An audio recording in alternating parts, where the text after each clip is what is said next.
Cek, cek, cek, cek, cek.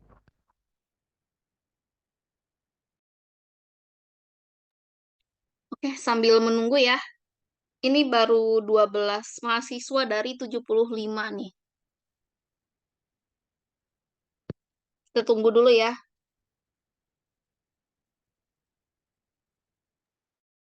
Baik Bu, baik.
Oke, kita mulai ya. Assalamualaikum warahmatullahi wabarakatuh. Satu dari 100 orang player ML.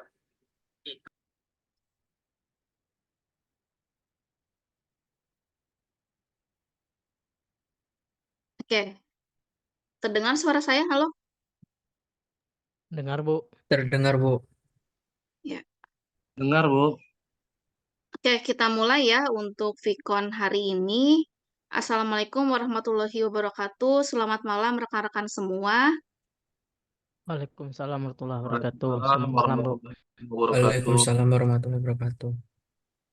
Oke, hari ini tanggal 16 Mei 2024 kita akan melaksanakan video conference untuk persiapan rekan-rekan semua UTS ya. Nah, sebelumnya nanti kita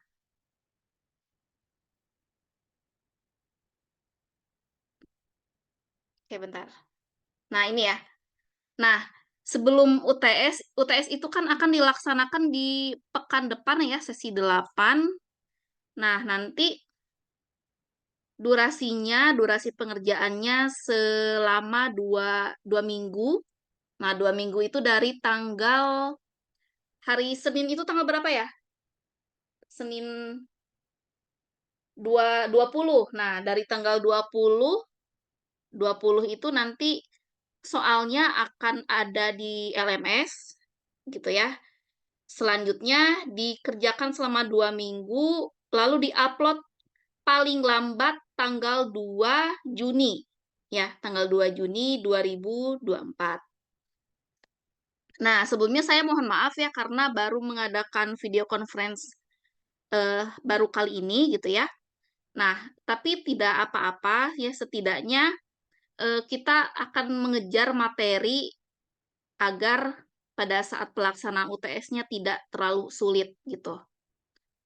Oke, kita fokus ke materi yang perlu kita bahas ya tentang prototyping. Nah, prototyping ini termasuk materi yang mencangkup keseluruhan dari materi sebelumnya, gitu ya, materi sesi 1, sesi 2, 3, 4, 5.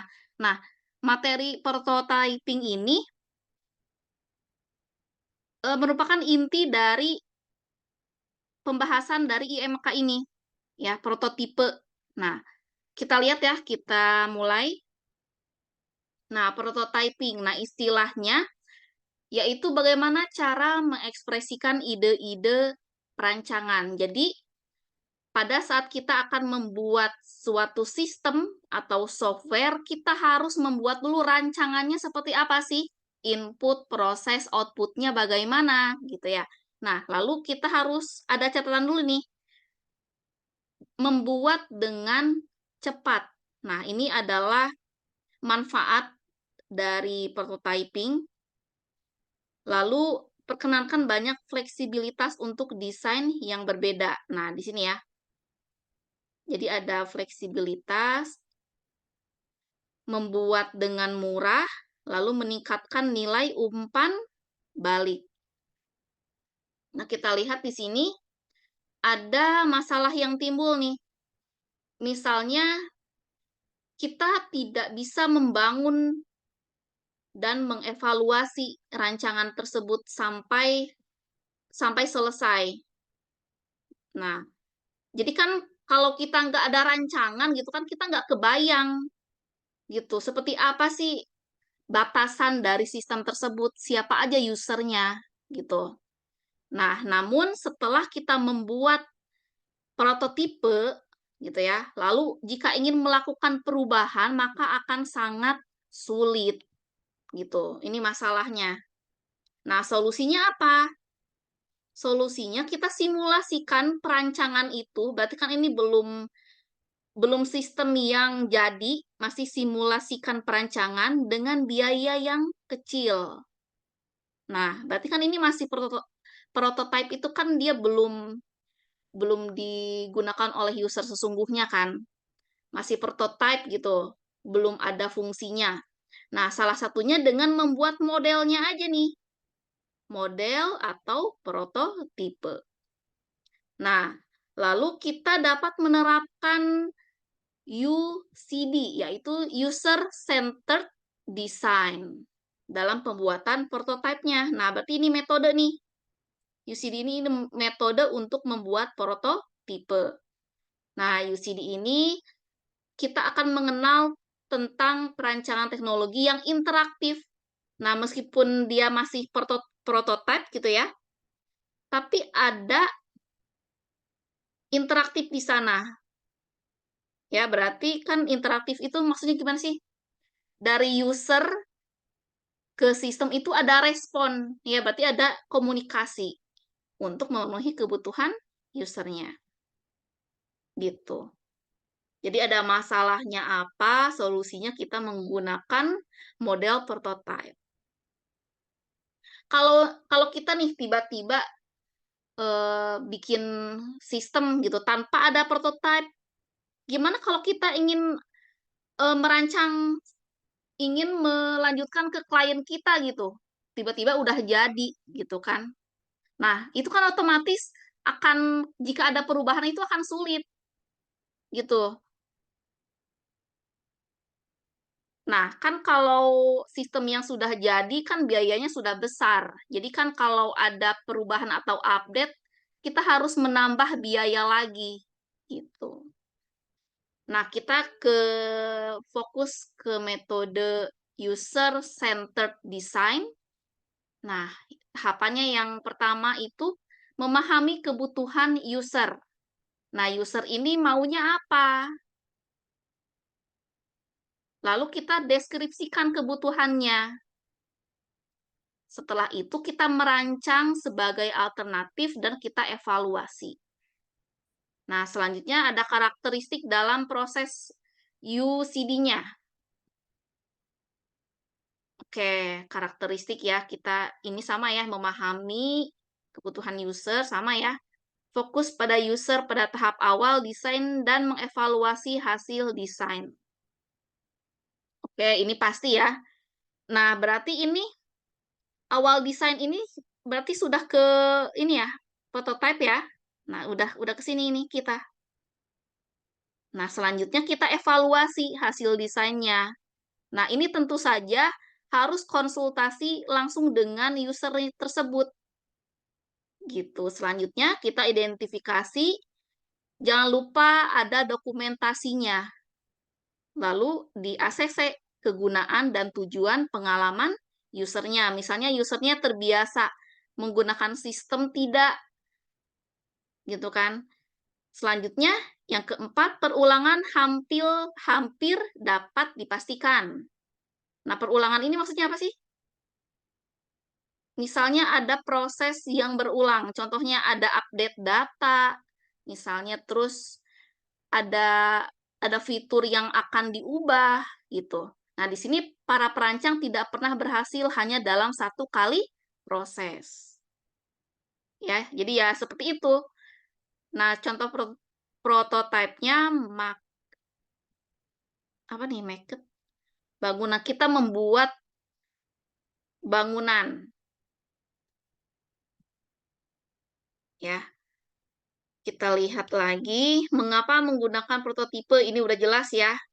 Evaluasi dan feedback pada rancangan interaktif. Lalu ada stakeholder. Nah, di sini stakeholder ini adalah user. Nah, user ini bisa apa? Dapat melihat data, bisa menyentuh, lalu berinteraksi dengan prototype. Kalau menyentuh ini maksudnya gimana nih? Kalau di sistem, ada akses ya? Misalnya klik simpan, klik edit gitu kan? Misalnya input data. Jadi di sini ada form-form tersendiri gitu. Selanjutnya, dengan prototype juga anggota tim dapat berkomunikasi secara efektif, lalu para perancang dapat mengeluarkan ide-idenya. Setelah muncul ide, nanti secara visual dan dapat dikembangkan. Nah, selanjutnya, dengan adanya komunikasi dengan stakeholder dapat menjawab pertanyaan, nanti membantu pemilihan di antara alternatif tersebut. Jadi dari ide-ide perancang ini, bagaimana nih yang mana yang akan dibutuhkan sesuai kebutuhan user. Nah, sekarang ada dimensi prototipe. Ada penyajian, ada lingkup, executability, lalu ada maturation. Nah, penyajian. Nah, kalau penyajian gini kan berarti langsung ke visual ya. Visual, lalu ada diagram. Nah, berarti kan bagaimana desain itu dilukiskan atau diwakili. Nah, selanjutnya, di prototipe harus ada lingkupnya.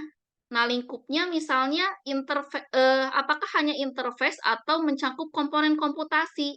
Nah, yang dimaksud komputasi itu apa sih? Komputasi itu misalnya ada suatu algoritma tertentu untuk menentukan misalnya perhitungan gitu atau probabilitas. Ya, ini komputasi, ini perhitungan ya. Bisa disisipkan dengan algoritma tertentu. Nah, selanjutnya ada execute. Execute ini apa? Dapat dijalankan. Apakah prototipe ini dapat dijalankan? Kalau ada codingnya, akan ada periode saat prototipe tidak dapat dijalankan. Nah, berarti kan sudah dapat ketiga nih. Nah, baru keempat nih. Kita lakukan pematangan. Misalnya, mengganti yang lama. Nah, lalu melakukan perubahan pada perancangan sebelumnya. Nah, ini contohnya, kalau ada sistem yang sistem yang lama nih, kan sudah ada sistem yang lama, terus tiba-tiba ada developer yang ingin membuat sistem pembaharuan dari sistem tersebut, namanya apa? Upgrade, Bu ya? Bisa, boleh. Pengembangan data bukan? Pengembangan sistem bukan? Ya, jadi yang dimaksud dengan pengembangan sistem itu sudah ada sistemnya, jadi masih sudah tidak manual lagi dalam proses komputasinya, tapi sistemnya sudah lama. Nah, ada developer baru yang ingin melakukan pengembangan sistem tersebut. Nah, ini yang dimaksud dengan evolusi pioner. Ada perubahan dan dari perancangan sebelumnya. Jadi adanya pematangan di sini. Oke, kita lihat di sini ada gambar nih. Gambar apa nih? Metode pembuatan prototyping dengan cepat nih. Ada non-komputer, lalu menggunakan komputer base. Kalau non-komputer, kita lihat nih ada icon orang sedang menulis sesuatu di kertas, entah menuliskan data gitu ya. Nah, di sini biasanya dikerjakan lebih awal dalam proses pembuatan. Nah, selanjutnya beda nih, kalau komputer base gimana? Biasanya dikerjakan, kemudian contohnya gimana? Coba ada yang bisa menjelaskan nggak? Perbedaan dari non-komputer atau komputer base. Ada yang bisa nggak? Kalau maaf Bu, Silakan. kalau menurut saya prototype ini kan dirancang dulu Bu ya, dimanualkan dulu. Misalnya kita ya, jadi ada konsep dasarnya gitu Bu ya. Kemudian dilanjutkan dengan sistem komputer, misalnya penggambaran gitu Bu ya, atau namanya prototype gitu Bu. Oke, Gitu aja Bu. oke, tepat. Bagus ya, Mas siapa nih? Koreaksa Satria Bu. Oke, bagus ya. Jadi menangkap nih maksud yang sudah dijelaskan sebelumnya. Gitu. Nah, selanjutnya ada ini sama ya, dari gambar ini, dari gambar pertama dijelaskan di slide sini tuh. Ya, jadi non komputer itu ya manual. Manual itu kan berarti tidak ada basic komputer sama sekali gitu. Tidak ada sistem sama sekali, tapi dengan tujuannya ingin menyatakan gagasan desain dan mendapatkan dengan mudah cepat pendapat atas sistem.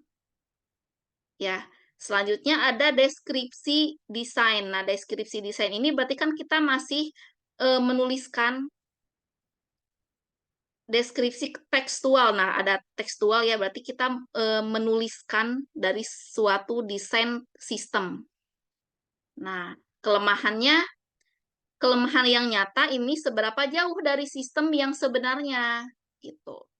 Tidak dapat melakukan suatu pekerjaan yang mewakili aspek dari interface. Oke, berarti kalau kita menggunakan metode gini, misal nih kita ingin membuat prototipe, metodenya non-komputer. Nah, berarti kita mendeskripsikan dulu desain sistemnya yang menggunakan tulisan. Gitu. Selanjutnya, kita ada sediakan kertas atau paper untuk menggambarkan interface. Nah, yang digambarkan interface ini rancangan kasarnya aja. Boleh pakai pulpen gitu ya, di misalnya kayak gini nih, sketsa. Kalau rekan-rekan semua bikin sketsa kan misalnya gini nih, ada sistem. Oh ya udah kotak gitu kan. Nah, biasanya apa sih kalau ada sistem? Kita butuh di sini kan ada navigasi kan ya, ada biasanya kalau user tombol X itu di mana biasanya? Misalnya di sini gitu. Lalu user tersebut biasanya ada update data, lalu ada tombol simpan. Nah, biasanya ini kan sesuai dengan kebiasaan user ya. Tombol simpan itu biasanya di sebelah mana sih? Misalnya sebelah bawah gitu. Ada nggak tombol simpan di tengah? Boleh nggak? Pertanyaannya nih, kalau kita bikin sketsa nih, kita gambarkan user interface, tombol simpan saya bikin di tengah nih, boleh nggak? Boleh aja, Bu, tapi itu bakal menyusahkan user untuk menggunakannya. Nah, itu boleh aja. Tapi kita lihat, ada sisi yang kurang baik di situ. Ya, karena kan kalau sebagai user manual nih, yang biasa atau yang belum pernah menyentuh sistem, yang biasa terlihat ya misalnya sebelah kanan ini gitu. Gitu ya contoh nyata sketsa non komputer. Oke. Lalu baik untuk mengungkapkan pendapat. Nah, di sini berarti kan developer atau perancang sistem tersebut tetap harus menanyakan ke target usernya, gimana nih baiknya. Ya, kita harus mengungkapkan pendapatnya, lalu difokuskan pada orang yang dengan desain tingkat tinggi. Berarti orang yang membuat sketsa ini yang biasa membuat desain. Gitu. Jadi bukan programmernya yang membuat sketsanya, tapi bagian desain.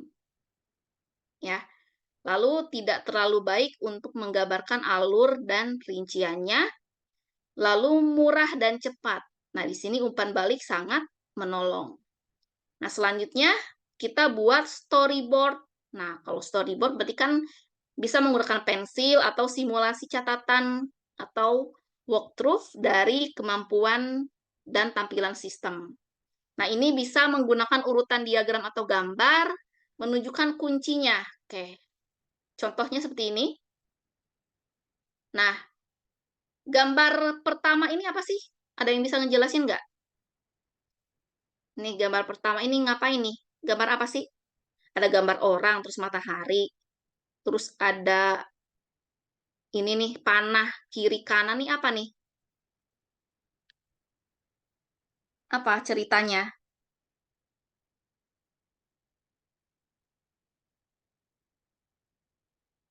Coba. Apa perbedaan gambar Eh, 1 dan gambar 2?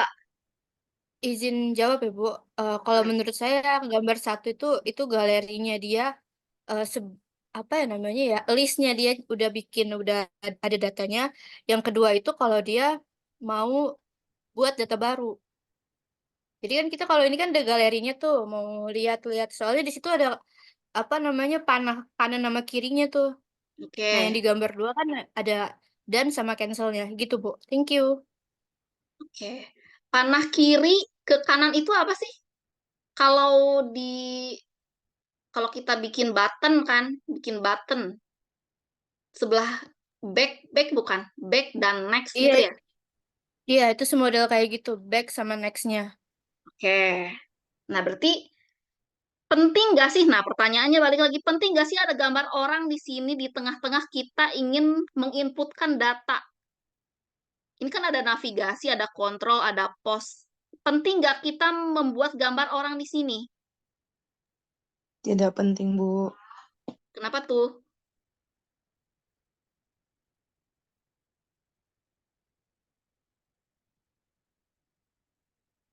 Kenapa?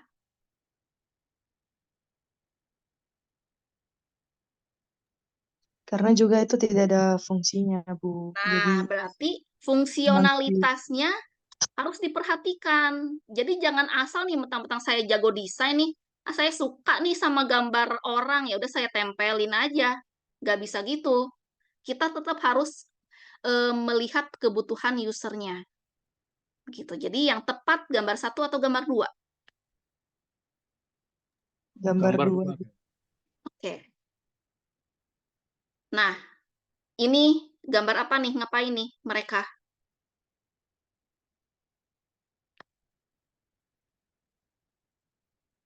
Sama ya, ini menggunakan metode menggunakan metode non komputer, yaitu manual dalam membuat storyboard. Nah, misalnya kan di gambar paling atas ini kan dia ya buatlah halaman pertama, halaman 2, 3. Ya ini disesuaikan aja dengan kebutuhan. Kalau kita ngeklik ini, outputnya apa? Kalau kita ngeklik yang ini, yang mana munculnya gitu. Gitu ya. Oke, jadi kita harus diperhatikan detail demi detailnya. Nah, seperti ini. Ini ceritanya ingin membuat aplikasi berbasis ini ya, berbasis apa nih? Android mobile, berbasis mobile. Nah, berarti kan kita harus memperhatikan berarti yang mana button-buttonnya. Lalu untuk isi kontennya yang mana? Berarti ini kan ya, isi kontennya di sini. Ini kan isi kontennya di sini. Lalu untuk navigasi back and end, nah di sini nih, di atas. Oke. Berarti ini ya, disesuaikan saja dengan kebutuhan sistem tersebut. Nah, ini juga sama seperti ini. Ya, jadi dibuat rancangan storyboard-nya seperti ini. Ini juga sama, storyboard juga. Supaya lebih jelas, gunakan warna yang berbeda. Ya, supaya usernya mengerti nih, tombolnya apa sih, gitu. Oke, nah sekarang ini apa tentang apa nih? Skenario. Oke, kalau skenario kan dia kita harus ada imajinasi atau hipotesis. Nah, ini kita harus melibatkan beberapa orang, lalu peristiwa untuk lingkungan dan situasi. Oke, di sini bisa ada format naratif, deskripsi ya, tetapi juga dapat berupa sketsa bahkan video. Oke, utilitas skenario ini melibatkan dan menarik, mengizinkan perancang untuk melihat masalah dari pandangan orang lain. Jadi, kalau kita dapat nih berbagai masalah dari pandangan tersebut, kita dapat umpan balik dan pendapatnya. Nah, sehingga dengan adanya dua ini, ya, terjadinya kreatif dan futuristik. Nah, selanjutnya ada teknik lain, yaitu tutorial dan manual. Oke.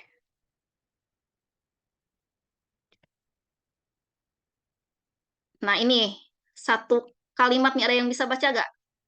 Ini kalimat satu, coba baca.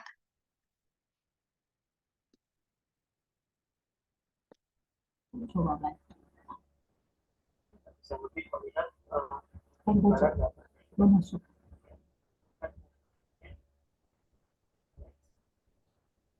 Mungkin menuliskannya lebih berguna daripada disimpan dalam kepala. Maksudnya apa tuh? Coba ada yang bisa jelasin nggak maksud dari kalimat ini nih?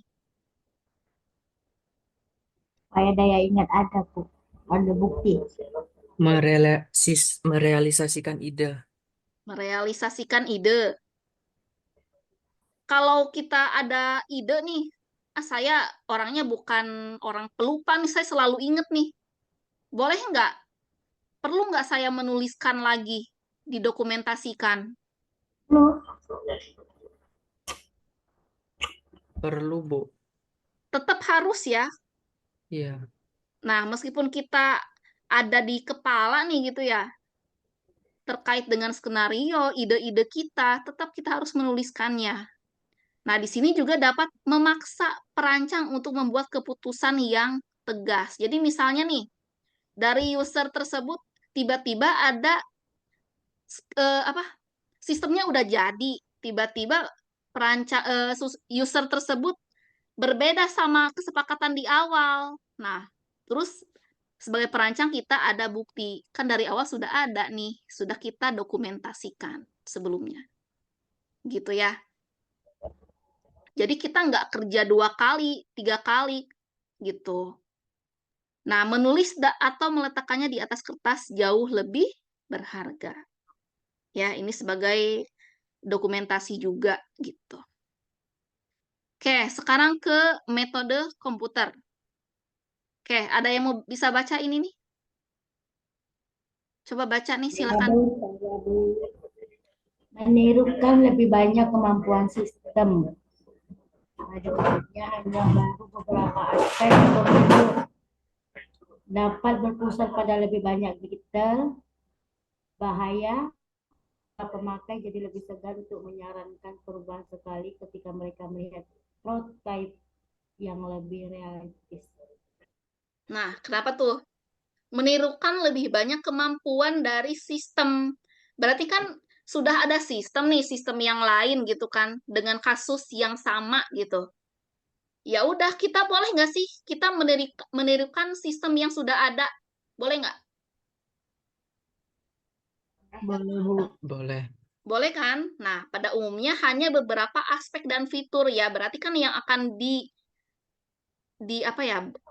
Kata lain selain menyontek tuh apa sih? Kata lembut selain menyontek tuh apa? Modifikasi.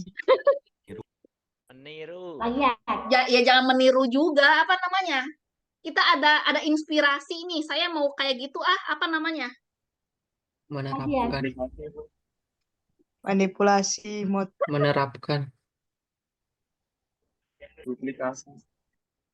Duplikasi apalagi? Ya pokoknya itu ya. Ya tetap aja sih katanya menirukan ya. Ya udah berarti ada yang kita tiru dari segi aspek atau fiturnya gitu. Dapat berpusat pada lebih banyak detail. Nah, bahayanya apa nih bahayanya? Para pemakai jadi lebih segan untuk menyarankan perubahan sekali ketika mereka melihat prototipe yang lebih realistis. Nah, gimana nih? Berarti kan di sini ada apa ya? Keuntungan tersendiri dari developernya. Karena kan perancang tersebut sudah melihat dari sistem yang sudah ada. Berarti kalau ada perubahan yang lebih banyak itu tidak ada. Jadi kan lebih segan nih karena kan sudah ada yang lebih realistis. Gitu. Oke, kita lihat terminologinya. Di sini ada 4, ada prototype horizontal. Di sini sangat luas mengerjakan atau menunjukkannya sebagian besar interface. Nah, ini fokus ke interface, tetapi ini dilakukan dengan cara yang licik. Nah, selanjutnya ada prototype vertikal. Ini lebih sedikit aspek fitur interface-nya, tapi yang dilaksanakan rinciannya yang sangat baik. Oke, yang ketiga ada early, ada late prototyping. Oke, kita lihat di sini. Nah, contoh 1, storyboard digunakan di awal desain. Oke. Ada storyboard, ada sketsa, dan Wizard of Oz. Oke, kita lihat ya. Nah, ini gambar apa nih? Ini gambar apa sih? Interface. sketsa. Oke, sketsa. Sketsa atau storyboard? Oh,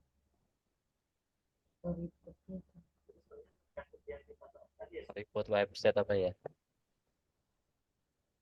Ini website atau aplikasi desktop? Website. Bukan aplikasi desktop. Aplikasi desktop. desktop ada file edit Ya, Bu, desktop. itu, Bu. Desktop kan berarti kan ini sistem yang diinstal kan gitu. Ya kan? Sistem Iya, yang iya. diinstal. Software, ini tuh software kan. Ada file, edit, view. Ya, berarti kan kita buat storyboard untuk membuat sistem komputer. Bukan sistem komputer. Sistem aplikasi. Iya, sistem aplikasi. Nah, oke, berarti di sini ada tag untuk foldernya. Berarti kan ini bisa import data ya di sini ya. Import data. Ini ada related text-nya. Ini ada beberapa grup. Oke, selanjutnya ini apa? Ya, isi kontennya lah yang output-nya.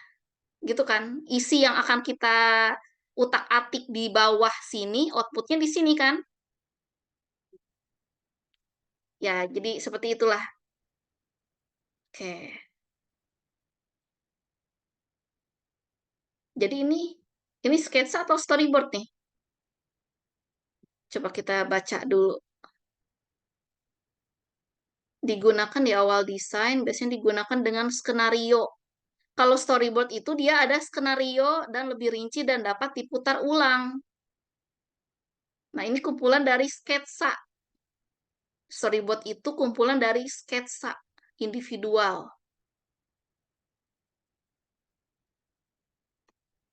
Oke. Nah, kalau ini apa?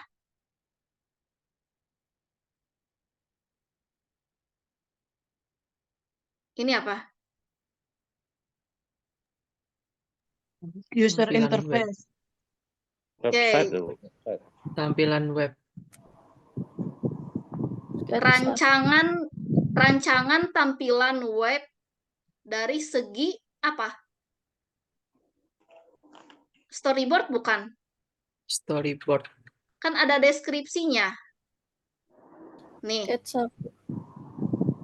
this menu only appears for people login into, katanya. Nih, ini ada deskripsinya nih, dikasih tahu.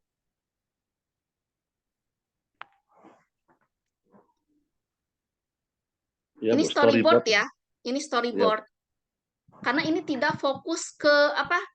Interface-nya, tidak fokus ke user interface.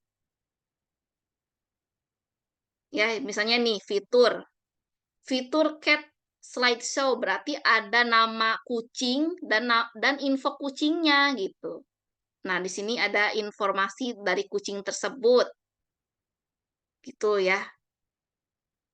Jadi ini ceritanya mau membuat aplikasi berbasis website untuk rescue apa? Hewan ya. Rescue dari volunteer ya bisa berupa hewan gitu. Nah, di sini ada donasinya.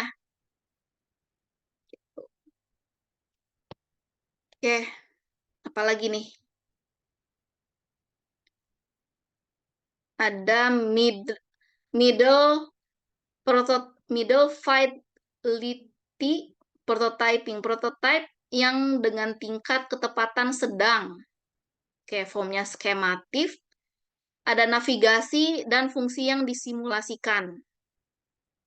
Nah, contoh tools yang digunakan, kita boleh menggunakan PowerPoint atau Illustrator. Selanjutnya ada high fidelity prototyping. Nah, ini ketepatannya tinggi. Nah, tools-nya apa nih? Kita bisa menggunakan Macromedia Director, ada Visual Basic, Flash, dan Illustrator. Nah, kalau ini kan sudah terlihat ya, ada ilustrasinya. Ini kan seperti multimedia interaktif, ya, tapi berbasis prototype.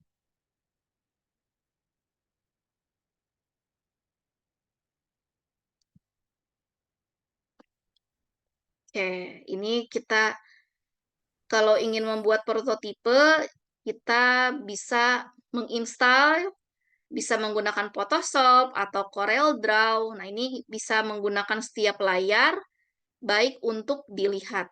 Nah, bisa ada prototipe yang horizontal tipis, atau menggunakan Adobe Photoshop. Jadi yang ini nih, ini bisa menggunakan Adobe Photoshop boleh ya. Ya tergantung ya. Corel Draw juga bisa. Nah, ini aplikasi apa nih? Adobe Photoshop ya. Nah, Ya, Photoshop. Photoshop. oke. Boleh. Apalagi nih? Lalu ada script simulation atau slideshow. Nah, kalau ada kata slideshow berarti kan dia ada animasinya. Nah, kalau animasi kan gambar yang bergerak ya. Jadi dapat memberikan user catatan yang sangat spesifik. Jadi lebih informatif dengan metode script simulation. Nah, ini menggunakan Flash ya. Ini Flash kan zaman dulu nih. InfoArt. Oh, InfoArt. Oke, berarti ini untuk apa nih?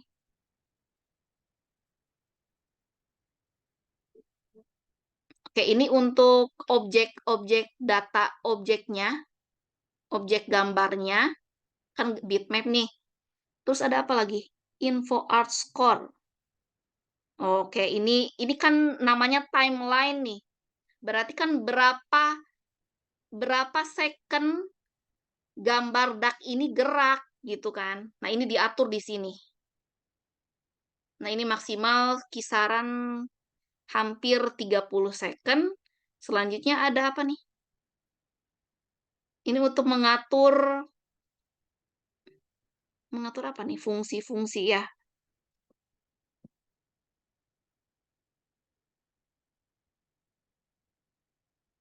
Oke, ini untuk codingannya. Coba kita analisis ini ngapain codingannya nih.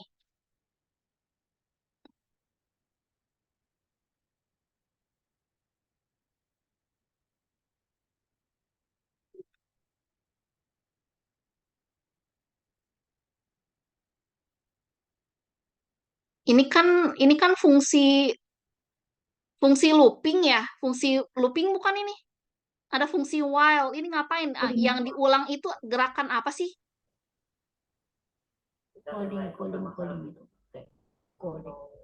Coba deh dianalisa nih kira-kira gambar ini melakukan perulangan apa?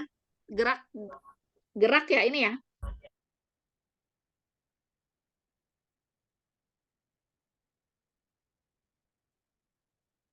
Oke, pokoknya gitulah ya. Jadi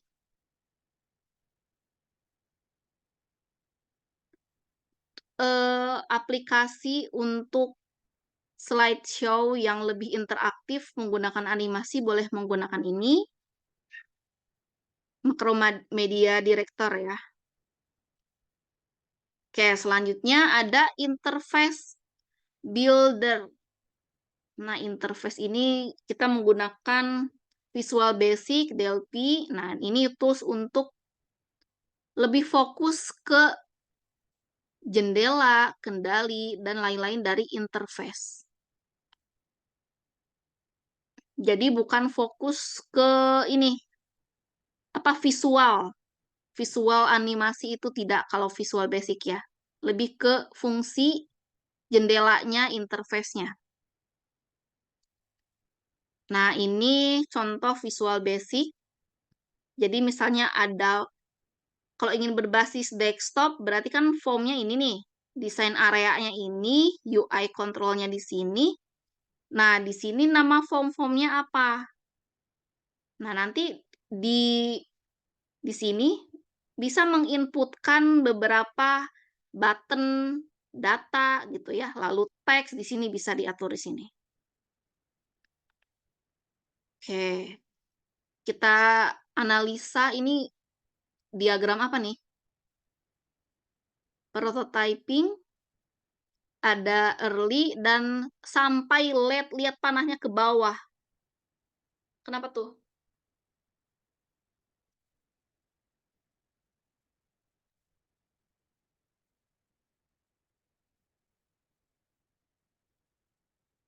Kalau kita ingin membuat perancangan dengan sampai storyboard aja nih, berarti kan dia levelnya masih di kisaran medium ya, mepet-mepet medium nih kalau kita bikin storyboard, skenario atau mock-up lah, gitu ya. Nih. Lalu kalau yang high, ini kan pasti kan pembuatannya akan lama ya, akan lama. Nah, ini batasannya sampai sistem prototipe. Sistem tapi masih prototipe. Lalu masih dalam berupa simulasi dan slideshow. Nah, ini nanti untuk tugas akhir atau laporan kerja praktek rekan-rekan semua. Nah, kan ada skema prototype ya untuk tugas akhir. Nah, rekan-rekan semua usahakan targetnya sampai sistem prototype. Meskipun sistemnya belum jadi, setidaknya sampai sistem prototype. Nih, sampai sini aja nih kalau ingin membuat suatu sistem. Batasnya sampai sini aja. Ini masih dibolehkan untuk TA, tugas akhir. Ya. Jangan sampai rekan-rekan semua bikin tugas akhirnya sampai storyboard mentok nih. Ini nggak bisa ya, nggak layak untuk dijadikan tugas akhir. Tapi fokus ke sistem prototype aja. Lebih bagus lagi sistemnya sudah bisa digunakan oleh user tersebut atau sudah jadi. Ini ya, sekaligus kisi-kisi untuk tugas akhir kan semua batasannya sampai mana. Oke, fitur yang baik apa nih? Ini ya, pokoknya mudah dikembangkan dan memodifikasi layar. Oke, jadi ada import teks grafik media lain, mudah dipelajari dan digunakan. Nah, ini dukungan yang baik dari vendornya.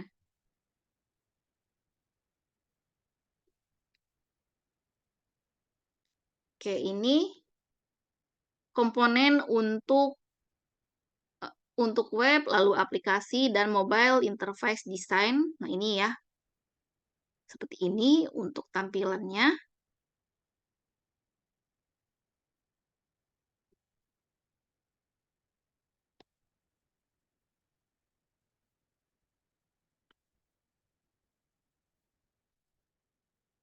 Nah, kalau ini apa?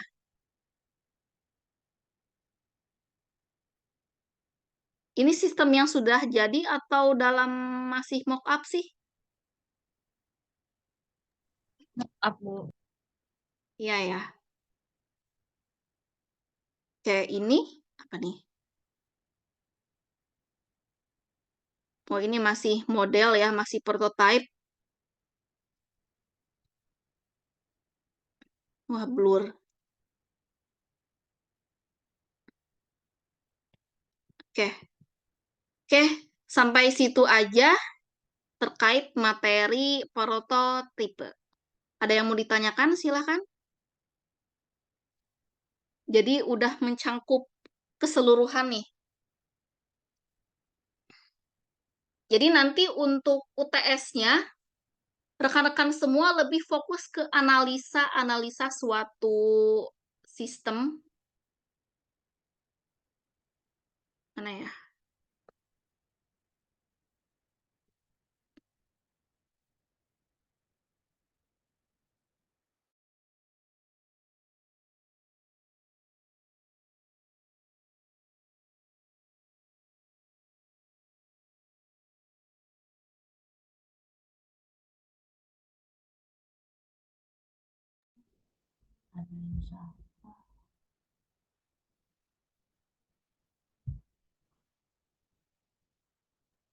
Oke, ini sudah muncul?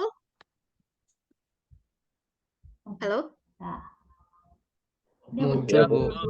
Nah, jadi ini tolong diingat-ingat ya. Ini untuk soalnya. Jadi nanti soal ini akan saya posting di tanggal 20 Mei hari Senin. Nah, ini pengerjaannya sampai hari Minggu 2 Juni jam 23.59. Sifat ujiannya project based test. Ya. Nah, UTS ini sekaligus tugas 1. Artinya apa? Artinya apa sih? Jadi rekan-rekan semua cukup mengumpulkan 1 komponen UTS, tapi nilai tersebut ada nilai tugas 1 juga. Gitu. Misalnya UTS rekan-rekan semua dapat 80. Otomatis tugas 1 juga 80. Tanpa rekan-rekan semua mengerjakan tugas 1. Gitu ya. Ngerti ya? Maka diusahakan harus mengumpulkan karena ada 2 komponen penilaian di sini. Ya, kalau nggak ngumpulin ya berarti 2 komponen ini hilang, 0 semua nih. Gitu. Lebih baik mengumpulkan tapi nggak maksimal daripada tidak mengumpulkan sama sekali. Oke, dikerjakan secara individu. Dilarang keras copy paste atau plagiat hasil tugas rekannya. Jika copy paste atau plagiat, maka nilai 0. Nah, perhatikan waktu yang telah disetting untuk mengerjakan UTS. Jika lewat batas waktu, maka jawaban Anda tidak akan diterima. Nah, jangan lupa nanti saat upload jawaban, nama filenya seperti ini. UTS underscore link presentasi NIM lalu nama. Nah, jangan lupa rekan-rekan semua buat file PPT-nya untuk menunjang presentasi ppt underscore nim nama.ppt. Jadi ada 2 file yang di-upload. Oke, sampai sini paham nggak petunjuk pengerjaan soalnya? Paham, Bu. Bu. Nengoknya gimana? Itu ya, selanjutnya. Nah, ini. Yes. Oke, baca nih nomor 1. Silakan perwakilan. Ya. Lakukan analisa user interface terhadap salah satu e-commerce ditinjau dari beberapa aspek. Hasil analisa langsung dibuatkan ke dalam bentuk PowerPoint atau PPT, poin 50%. 2. Presentasinya boleh menggunakan media Zoom dan lain-lain. Saat melakukan presentasi, wajah yang berbicara harus terlihat dalam video. Jika tidak tampil dalam video tersebut, maka tidak akan mendapatkan nilai. Hasil video presentasi diupload di YouTube dan linknya dilampirkan di lembar jawaban ujian. Lalu diupload ke LMS. Poin 50%. Nah, Selamat mengerjakan.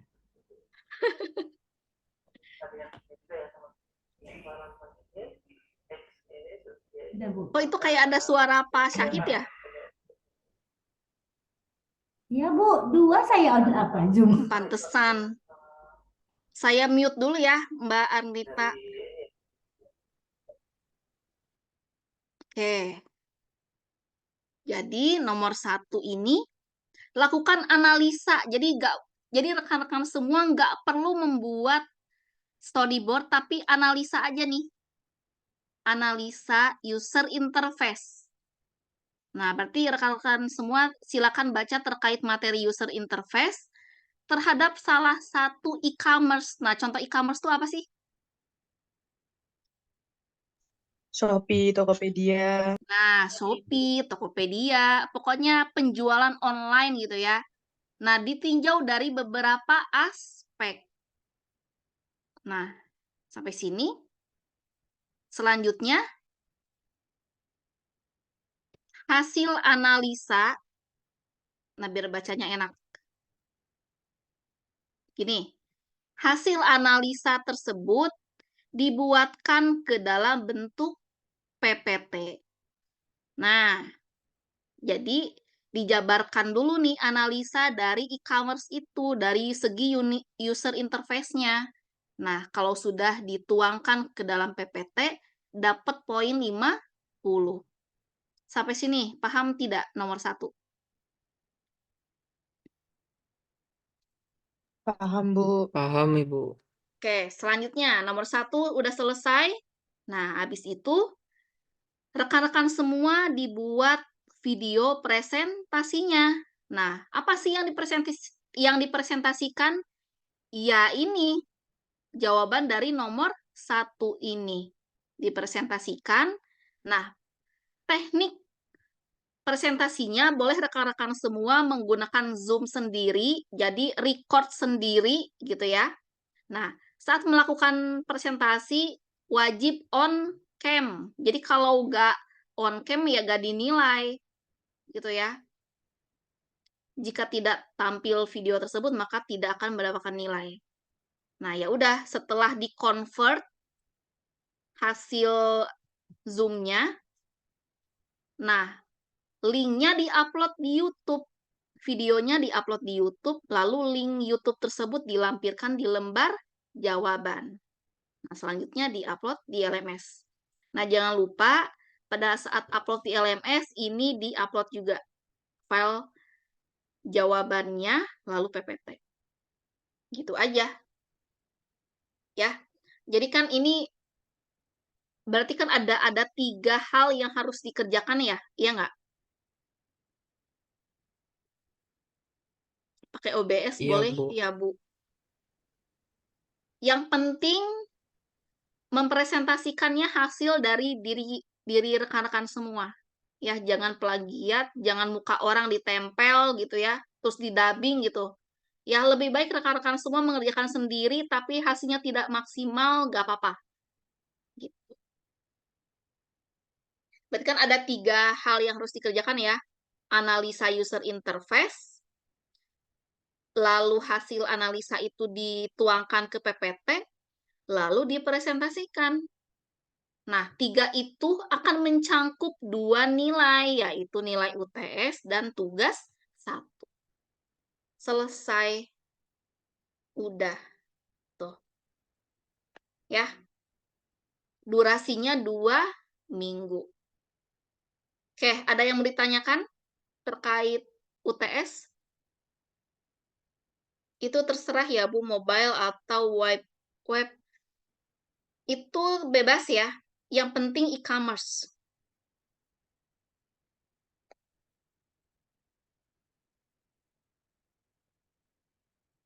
Ada yang mau ditanyakan, silakan. Kita Bu mempresentasikan misal contohnya Lazada, mempresentasikan apa penjualan tersebut. Gitu. Maksudnya gimana? Ibu, ini kata kawan tuh komersil tadi tuh contohnya kayak Shopee, Lazada gitu. Mempresentasikan itu.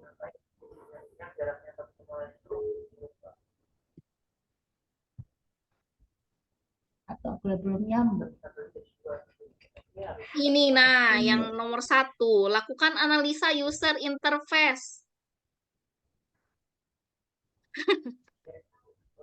Jadi bukan menjelaskan keseluruhan dari Lazada itu, tapi fokus ke analisa user interface dari Lazadanya.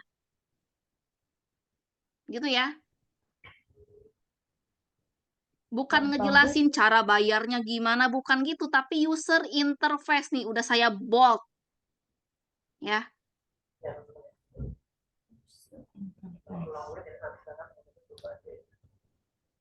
Halo? Iya, Bu. Nyampe ya? Jelas ya? Durasi presentasi bebas, Bu.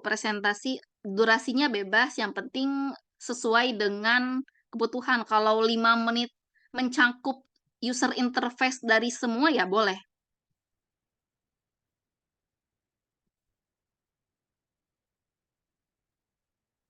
Oke, ada yang mau ditanyakan lagi?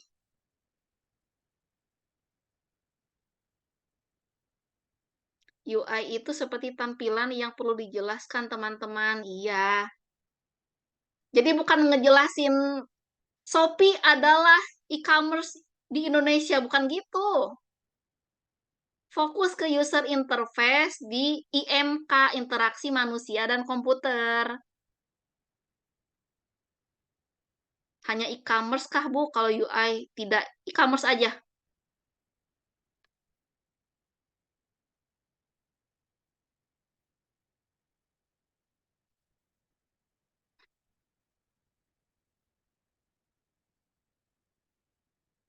Oke, jelas ya?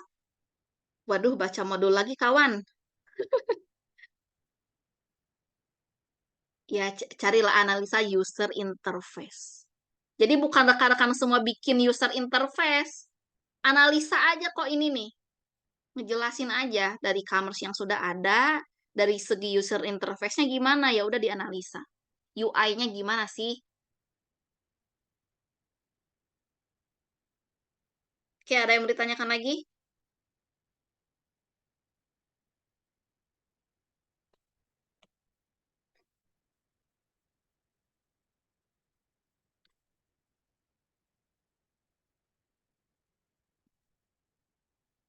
Oke, kalau tidak ada, kita cukupkan. Gak ada ya? Untuk Halo, saat ini halo? cukup, Bu. Udah Untuk jelas saat ini ya? cukup, Bu. Oke, Ya, oke. Siap. Allah jelas, Bu. Udah jelas Cukup, Ibu. Bu. Cukup, Bu. Cukup, Bu. Bener ya? Jadi gak ada nanya-nanya lagi ya terkait UTS ya? Nanti Bu, UTS-nya gimana? Waduh, itu silakan disimak video rekamannya nanti. Baik, Bu. Insya Allah aman, Bu. Oke, kalau gitu kita cukupkan untuk video conference malam ini. Semoga ilmunya bermanfaat, semoga rekan semua dimudahkan dalam pengerjaan UTS di semua Amin, ya mata Rabbal kuliah. Alamin. Amin. Amin. Tetap semangat. Mohon maaf jika ada kesalahan dalam penyampaian materi. Wassalamualaikum warahmatullahi wabarakatuh. Waalaikumsalam warahmatullahi wabarakatuh. Terima kasih, Bu. Terima kasih, Bu. Ya.